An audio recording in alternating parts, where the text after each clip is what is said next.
Donc là, nous allons donc travailler sur l'analyse structurelle. Les problèmes de charge et de surcharge, normalement, sont vus donc à partir des bases de données que vous avez et des cours. Maintenant, on va parler un peu plus de la partie Revit. Donc, une fois que vous avez récupéré les charges qui agissent principalement sur les planchers et aussi, parce qu'il faudra y penser, donc sur les toits. Donc, je vais quand même le dessiner. Voilà, on prend notre toit. Hop,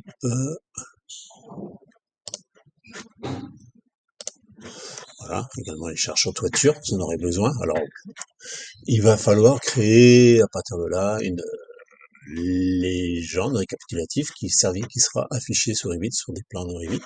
Alors les légendes que vous allez modifier, ça se fera comme ça. Alors c'est peut-être pas tout à fait calé, déjà c'est fait à peu près au niveau papier. Donc la légende qui sera utilisée, c'est la légende de charge et structure. Elle est là. Alors comment ça fonctionne? C'est quelque chose qui va être inséré dans une feuille, on verra ça après, hein, qui sera une feuille de carnet de structure. Voilà. Donc vous aurez par exemple une feuille de ici, dans laquelle vous irez insérer, alors là les choses sont pas du tout mises en page, à la fois des vues et également des légendes sur quoi on est en train de parler. Donc une légende, c'est tout simplement à choisir un type de hachure. Alors là vous allez donc choisir par exemple pour chaque terrasse inaccessible, vous voyez là en zone de pochage blanc, vous pouvez choisir n'importe quel autre. Alors, il faut que ça soit un peu lisible, hein, mais vous pouvez choisir n'importe quel pochage que vous appliquerez également sur la zone de plancher qu'on verra plus tard. Donc c'est juste préparer pour le moment le texte sur les logements, charge permanente, par exemple, charge 2,5, 1,5 par exemple, des choses comme ça.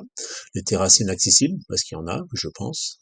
Des terrasses accessibles, il y a une petite partie, des balcons, il y en a. Donc éventuellement créer de nouveaux éléments et vous mettre tout ça à jour. Donc là, c'est juste préparer ce travail sur le terme de la légende pour en fonction du travail que vous avez fait précédemment, de trouver donc les charges sur plancher. Donc c'est pas tellement des charges sur plancher et sur toiture. Donc celui-là, donc à vous de le mettre à jour, hein. Donc si par exemple vous voulez changer, vous mettez pas de. Je reviens en arrière, hein, pochage blanc, il y a les hachures, hop, où il est, hop, zone de pochage blanche, je me remplis, blanche, voilà. Et on revient comme avant. Donc, libre à vous de choisir. Après, il faut que ça soit lisible et de mettre ça en accord avec ce que vous hachurerez également sur ce qu'on appelle les plans de structure. Donc maintenant, nous allons parler des plans de structure. Là, c'est donc pas des feuilles, mais des plans de structure. Donc celui-là, je le ferme. Alors pour les plans de structure, vous avez actuellement ici des choses qui s'appellent plans de structure niveau 1, par exemple, niveau 0. Voilà, donc il y a des choses qui sont déjà prêtes. Alors on va peut-être travailler avec le nouveau gabarit. Donc pour ça, je fais la même chose, on duplique la vue, par exemple, et on la bascule sur le gabarit de point structure qu'on applique. Ok. Alors ce gabarit, c'est le plan de structure du niveau 0. Alors c'est une vue par-dessous le plafond. Alors il y a des choses qui sont peut-être un peu gênantes là-dedans, c'est les trames. On n'a peut-être pas besoin des trames à ce niveau-là. Ça on peut gérer déjà au niveau du plancher. Alors, si on veut pas faire apparaître les trames, vous allez dans les annotations des remplacements et vous supprimez les quadrillages, par exemple. Alors, vous les supprimez, vous les décochez, hein, ils ne sont pas supprimés, voilà. Appliquer, ok, appliquer, voilà, le plan est un peu plus clair. Vous n'avez pas besoin de la coupe, pareil, vous allez faire, c'est toujours pareil, hein, gérer les annotations, et là, vous enlevez normalement voilà. La coupe, elle n'a pas disparu, mais on la voit plus dans ce plan. Alors là, on voit des choses en hachure, ici.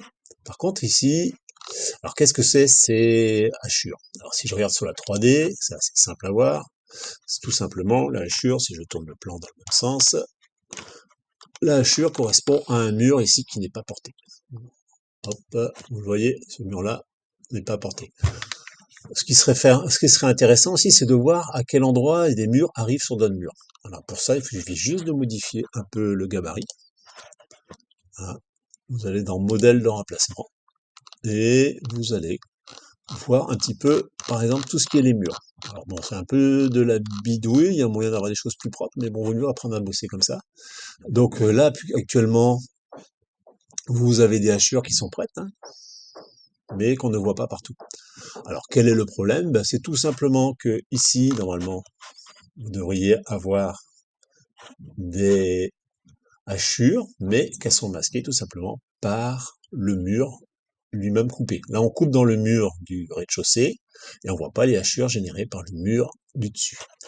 Alors, pour la meilleure solution pour les voir, c'est peut-être de travailler sur enfin, une solution rapide pour le voir, c'est de travailler sur la transparence. On va essayer, appliquer, ok, appliquer, ok, hop. Et là, on remarque, alors c'est pas super visible à toute distance, mais on remarque que là, les hachures sont visibles. Alors, je refais en arrière, hein.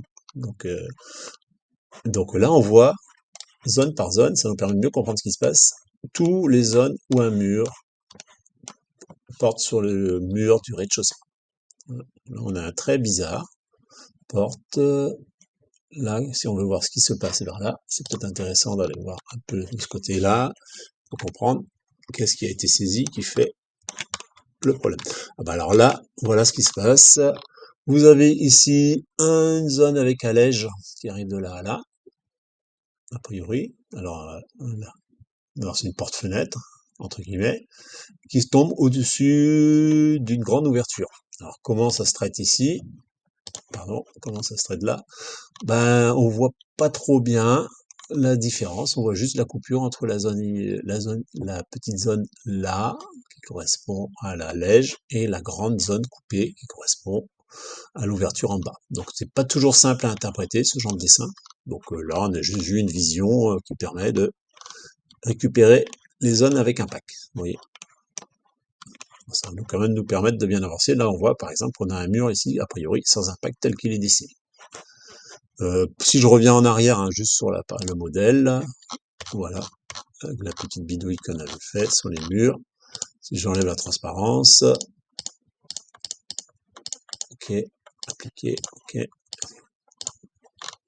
Le problème, c'est que voilà, s'il n'y a pas de transparence, on ne veut pas voir. Alors, il y a d'autres systèmes hein, pour faire apparaître les impacts. Ça, c'est une solution assez rapide, pas trop compliquée à gérer, et pas trop compliquée à comprendre. Alors, on peut utiliser aussi des filtres, hein, mais là, on va pas utiliser de filtres pour le moment.